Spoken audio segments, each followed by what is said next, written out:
It can be a moisture retention. It could be to protect other small up and coming baby trees. You got a lot of deer out here.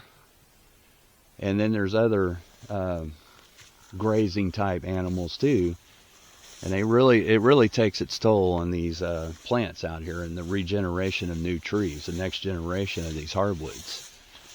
So you have to learn to use this material to your advantage and not see it as a scourge or a bad thing.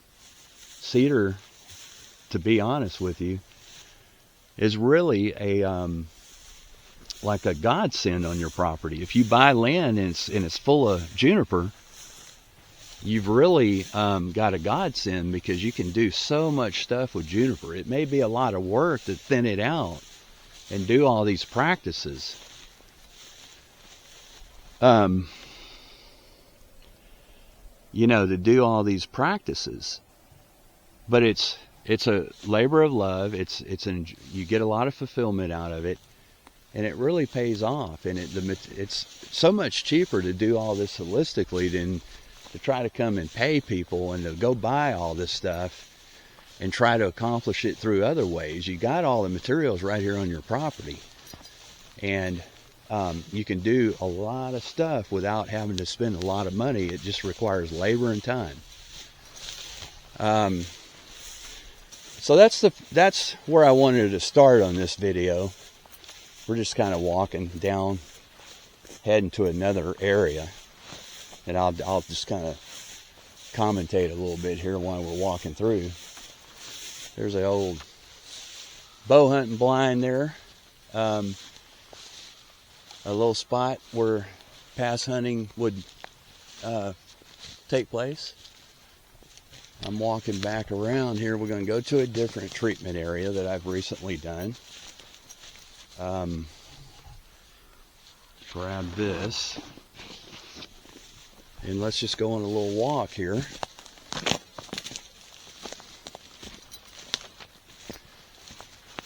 And you can see a lot of juniper starting to come back, a lot of new growth juniper all through this area. Eventually I'll come in here and we'll thin some of this out. We'll keep some of it. Basically, the juniper that you're trying to keep, for me anyway, I like to keep some of the juniper.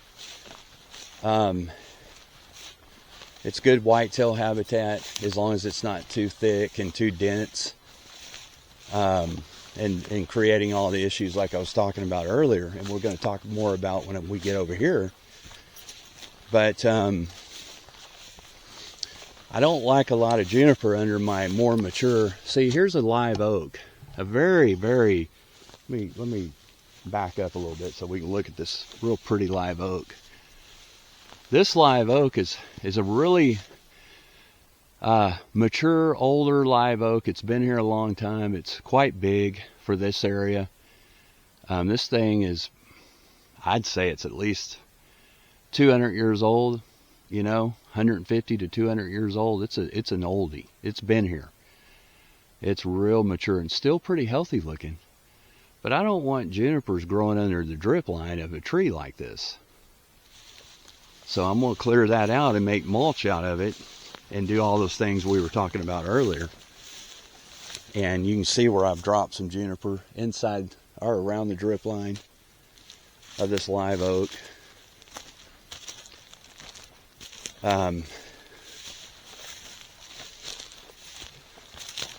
We're just going to work our way around here. Okay. We're getting there, where I want to do my next discussion.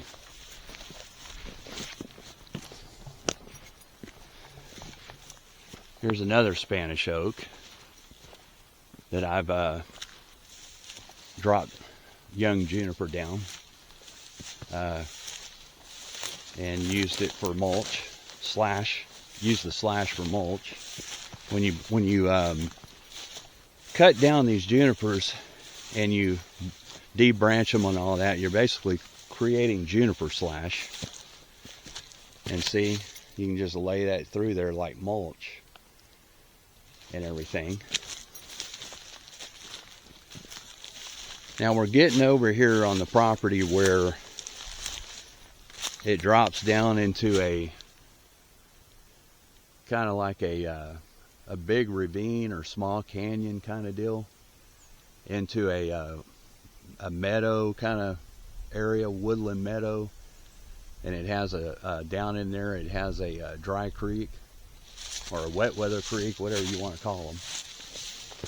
And again, here's where I've been thinning out juniper. I've also been cleaning out recently around this fence, getting all the juniper off the fence line. That's a different topic, but and it don't take long when you start knocking down this juniper. You start getting a lot of material, and it's really good to kind of have a plan and know what you can do with it and how you should, the techniques and methods you should be using. And see, I want to show this here.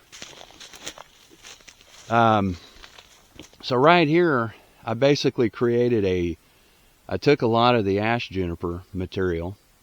It's all chopped down into branches and whatnot. And I created a berm here.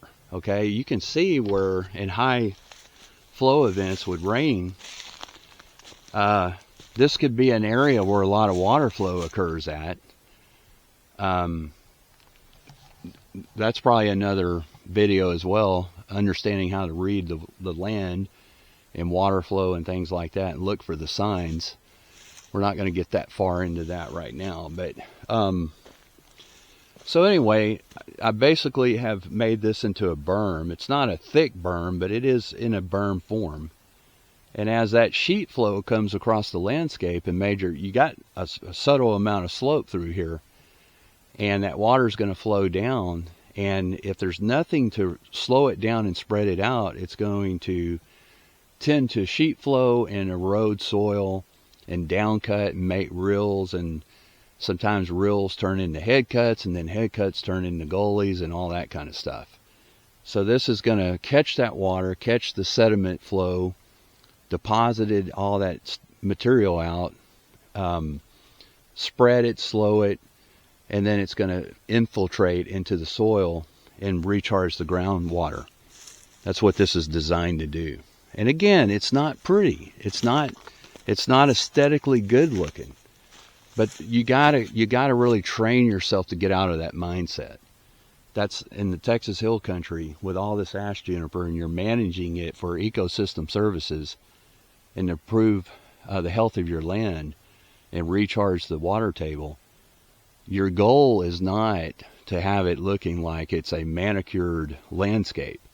It needs to look rough. It needs to look natural. It needs to look holistic. And you need to use the materials that are here. And really manipulate the land with your own techniques and doing these things that really do a lot to help improve the ecosystem. This is an interesting spot I want to kind of hit on a little bit.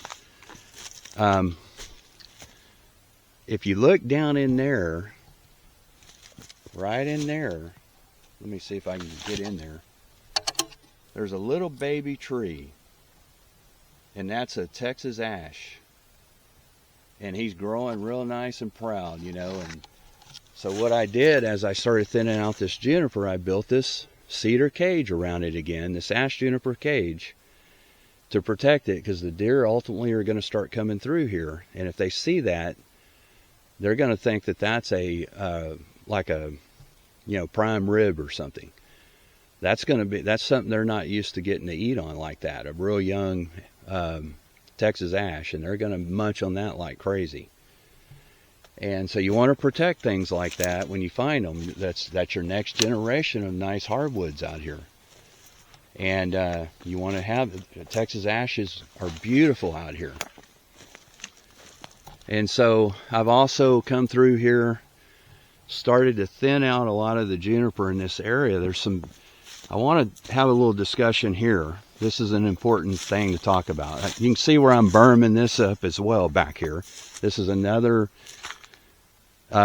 cedar berm or ash juniper berm that's going to start catching sediment, detritus, leaf litter, and then build up, and then eventually some of these rocks down here, these exposed limestone rock that you're seeing, this honeycomb rock that's so prevalent in the hill country because it's all limestone out here.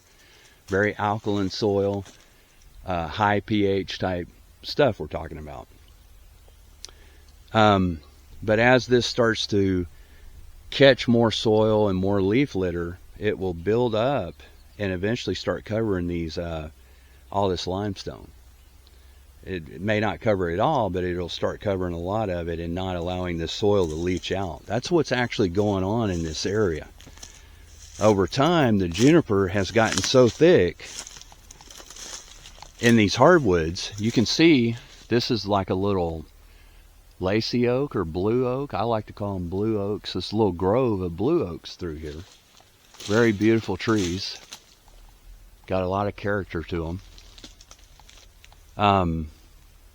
So this area is very rocky and leached out, and it's got a little bit of slope to it as it's flowing down into that valley down there, or that ravine, into that wet weather creek. And the problem is if all this juniper continues to grow in here and get bigger and bigger, not only is it competing for sunlight with these blue oaks and stunning their growth and stunning how they grow, they can't grow full and symmetric and really be everything that they would normally be if they weren't competing for sunlight with these ash juniper. The ash junipers get so thick that no herbaceous material will grow down at the base of the floor of the woodland down here at the ground level. You're not going to have native grasses growing through here and acting as a sponge to catch the water and infiltrate it and soak it into the soil and recharge the ground table and keep it on the land, okay? Which should be your ultimate goal. Your ultimate goal should be to build berms and swells and catch the water and catch the detritus and the runoff in the soil and spread it out and slow it down and recharge your ground table and not have all your soil and water running off the land. You're losing soil and you're losing the water that can recharge your aquifer and your water table. It promotes more springs and seeps and things like that. The more you can get that hydrological phase of if you can get those ecological processes back again, you can start to get that